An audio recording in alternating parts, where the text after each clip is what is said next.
Tak jo, lidi. Jedem naším ICE zase. Promiňte, že se předtím neviděl.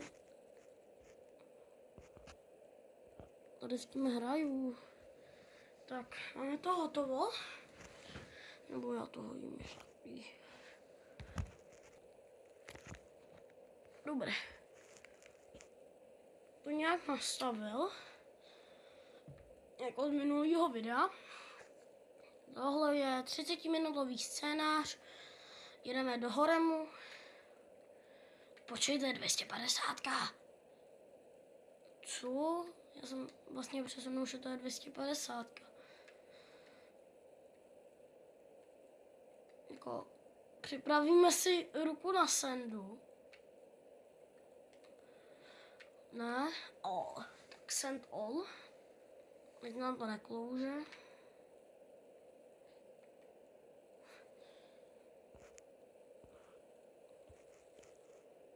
Tak, už by se měl celý vědět.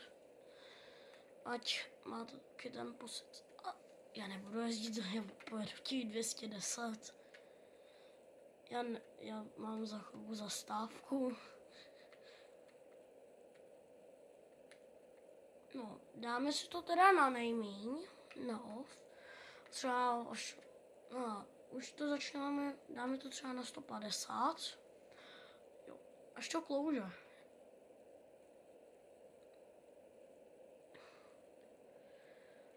A já nevím vůbec, kam jedeme. Myslím si, že jenom do toho Horemu. By the way, tohle už je druhý part. Kdo ještě neviděl první, tak se na to běžte kouknout. No hele, jako pomalujeme docela rychle. To se nebojím, ICčkem je třeba kilometr jako třeba 100. Jako 150 před kilometrem. Třeba až bude 5 kilometrů, tak bychom to dali na 100. Na 110 třeba. Fajné číslo, haha. Akorát, že vůbec.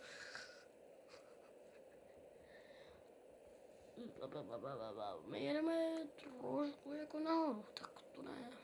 Můžeme dát 140. Tak, nebude to brzdit. 6,2, 6. Já jsem promečkal 6,9. No. Doufám, že vy se na to kouknete. 6,9. Dobré. Ale jako tímhle s tím jedeme. Ale ok, dáme 120. 120 je akorát. No, tak brzy. Jak 19 je na 3, 12. Mini, 12. 7 je na 2. To je to lekli, že tady je ten Horem. Jo. Jinak v dalším díle už nebudu tak hloupý jako v tom minulém. Protože v tom minulém jsme si vlastně dali 2 scénáře, které mi prostě nevyšly. Ale bylo v té trase Dresden až víte co. OK. Ani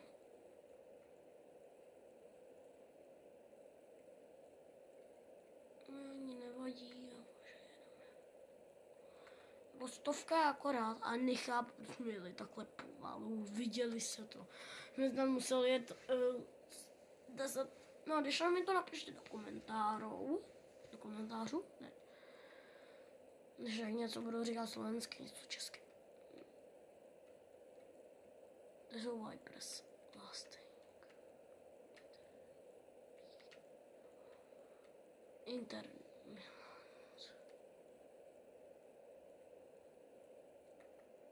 No, jako dal bych to třeba, až tam bude ten 1 kilometr na 50, nebo 2 radšej. 2 radšej, jo.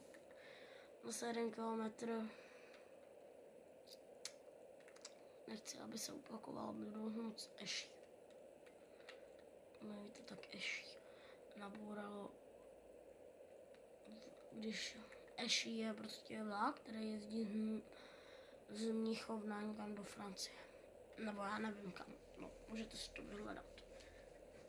Ale jede prostě někam daleko a jeho zastav je Hamburg. Prostě jede za Hamburg. No a teďka už bych to mohl dát na 70. No na 80. 80 je taková klidná. No, 80 se tam doplazíme. Kdyby byla náhodou červená, tak tam i hned 10, to dá třeba -1000 a hnedka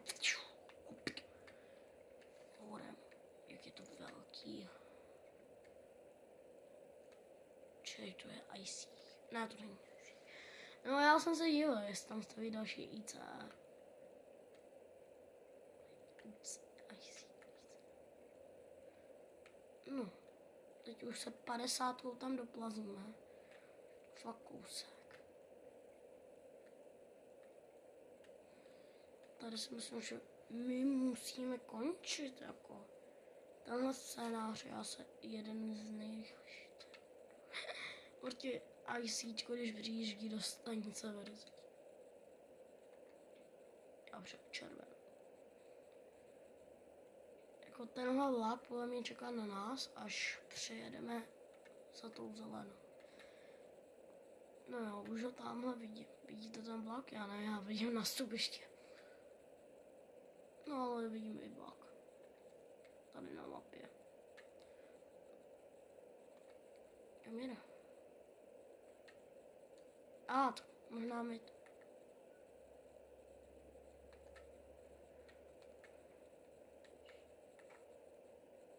No. Já myslím, že to stavíme.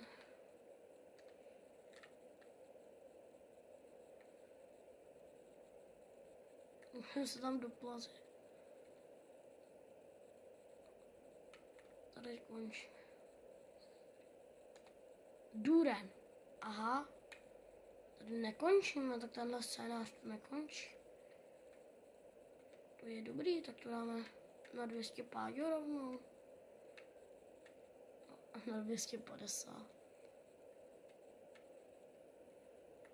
Duren, jestli nebudeme stavět v Durenu, tak já fakt nevím. Když jsme tohle přijeli.